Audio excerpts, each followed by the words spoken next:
ಕನ್ನಡಕ್ಕಾಗಿ ಕೈಯೆತ್ತು, ನಿನ್ನ ಕೈ ಕಲ್ಪವೃಕ್ಷವಾಗುತ್ತದೆ. ಕನ್ನಡಕ್ಕಾಗಿ ಕೊರಳೆತ್ತು, ಅಲ್ಲಿ ಪಾಂಚಜನ್ಯ ಮೊಳಗುತ್ತದೆ. ರಾಷ್ಟ್ರಕವಿ ಕುವೆಂಪು ಅವರ ಮಾತನ್ನು ಎದೆಗೆಳಿಸಿಕೊಂಡು ಅದರಂತೆ ಕೆಲಸ ಮಾಡುತ್ತಿರುವ ಏಕೈಕ ಜನನಾಯಕ.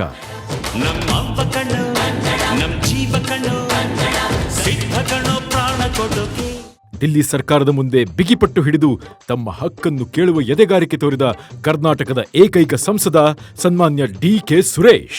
ನಾನೆಂದು ನಿಮ್ಮವನು, ನಿಮಗಾಗಿ ಬಂದವನು, ನಾನೆಂದು ನಿಮ್ಮವನು, ನಿಮಗಾಗಿ ಬಂದವನು, ನನಗ್ಯಾರ.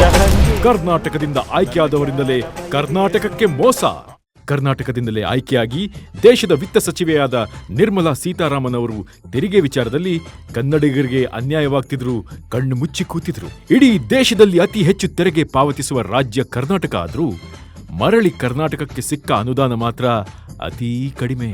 ಕರ್ನಾಟಕಕ್ಕೆ ಬಿಡಿ, ಇಡೀ ದಕ್ಷಿಣ ಭಾರತದ 5 ರಾಜ್ಯಗಳಿಗೆ ಸಿಕ್ಕ ಅನುದಾನ ಉತ್ತರ ಪ್ರದೇಶ ರಾಜ್ಯವೊಂದಕ್ಕೆ ಸಿಕ್ಕ ಅನುದಾನಕ್ಕಿಂತಲೂ ಕಡಿಮೆ. ಕನ್ನಡ ದೇಹ ಕನ್ನಡ ಬಾಳು ಕನ್ನಡ ನನದೆಂದು ನಮ್ಮನಿದ್ದಿರೆ ಕಲಿಯುತ್ತಿದ್ದರೆ ಸಹಿಸು ನೀನಲ್ಲ. ಕೆಂಪು ಹಳದಿ ನನ್ನ ತೆರಿಗೆ ನನ್ನ ಹಕ್ಕು ಎಂದ ಸಂಸದ.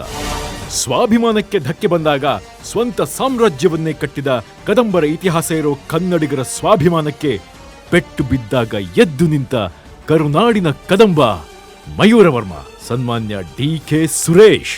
ನಾನಿರುವುದು ನಿಮಗಾಗಿ, ನಾಡಿರುವುದು ನಮಗಾಗಿ.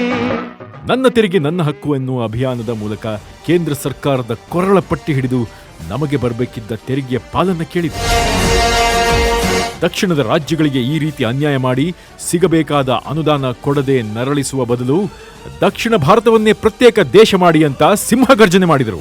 ನಾವು ಅದನ್ನ ಮುಂದಿನ ದಿನಗಳಲ್ಲಿ ಖಂಡಿಸ್ತಿಲ್ಲ ಅಂತ ಹೇಳಿದ್ರೆ ಪ್ರತ್ಯೇಕ ರಾಷ್ಟ್ರಕ್ಕೂ ಕೂಡ ನಾವು ಬೇಡಿಕೆಯನ್ನ ಇಡಬೇಕಾದಂತ ಅನಿವಾರ್ಯ ಪರಿಸ್ಥಿತಿಯನ್ನ ಹಿಂದಿ ಪ್ರದೇಶದವರು ನಮ್ಮ ಮೇಲೆ ಹೇರ್ತಾ ಇದ್ದಾರೆ ಅಂತ ಹೇಳಿ ನಾನು ಭಾವಿಸ್ತೀನಿ. ಇಟ್ಟ ಹೆಜ್ಜೆ ಹಿಂದಿಡಿದ ಸೇನಾನಿ ಇವರ ಒಂದು ಘೋಷವಾಕ್ಯ ಸಂಸತ್ನಲ್ಲಿ ಕೋಲಾಹಲವನ್ನೇ ಸೃಷ್ಟಿ ಮಾಡಿತು. ವಿರೋಧ ಪಕ್ಷದವರ ಮಾತಿನ ಬಾಣಗಳು ಚುಚ್ಚಲಾರಂಭಿಸಿದವು. ಆದರೆ ತನ್ನನ್ನು ನಂಬಿರೋ ಕನ್ನಡಿಗರಿಗಾಗಿ ಆ ಬಾಣಗಳಿಗೆ ಎದೆ ಕೊಟ್ಟು ನಿಂತ ಧೀರ, ಯಾರೇ ಎದುರಾದರೂ ಕನ್ನಡಿಗರ ಅಭಿವೃದ್ಧಿಗೆ ತಾನೇ ಮೊದಲು ನಿಲ್ಲುತ್ತೇನೆ ಎಂದು ಎದೆ ತಟ್ಟಿ ಹೇಳಿದರು.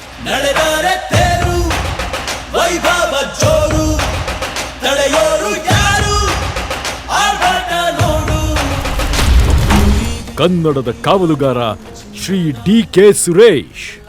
ಕನ್ನಡ ನುಡಿ ಗಡಿ ಜಲ ಜಾನುವಾರುಗಳ ಸಂರಕ್ಷಣೆಗೆ ಟೊಂಕ ಕಟ್ಟಿ ನಿಂತು ಸತತ 10 ವರ್ಷ 8 ತಿಂಗಳು ಪ್ರತಿಕ್ಷಣ ಕ್ಷೇತ್ರದ ಬಗ್ಗೆಯೇ ಚಿಂತಿಸಿ ಕೆಲಸ ಮಾಡಿರೋ ದಶಕದ ದಾರಿದೀಪ, ದಣಿವರಿಯದ ಶ್ರಮಿಕ ಸನ್ಮಾನ್ಯ ಶ್ರೀ ಡಿ.ಕೆ. ಸುರೇಶ್ ಅವರನ್ನು ಮತ್ತೊಮ್ಮೆ ಬೆಂಗಳೂರು ಗ್ರಾಮಾಂತರ ಲೋಕಸಭಾ ಕ್ಷೇತ್ರದ ಸಂಸದರಾಗಿ ಆಯ್ಕೆ ಮಾಡುವ ಸಂಕಲ್ಪ ಮಾಡೋಣ.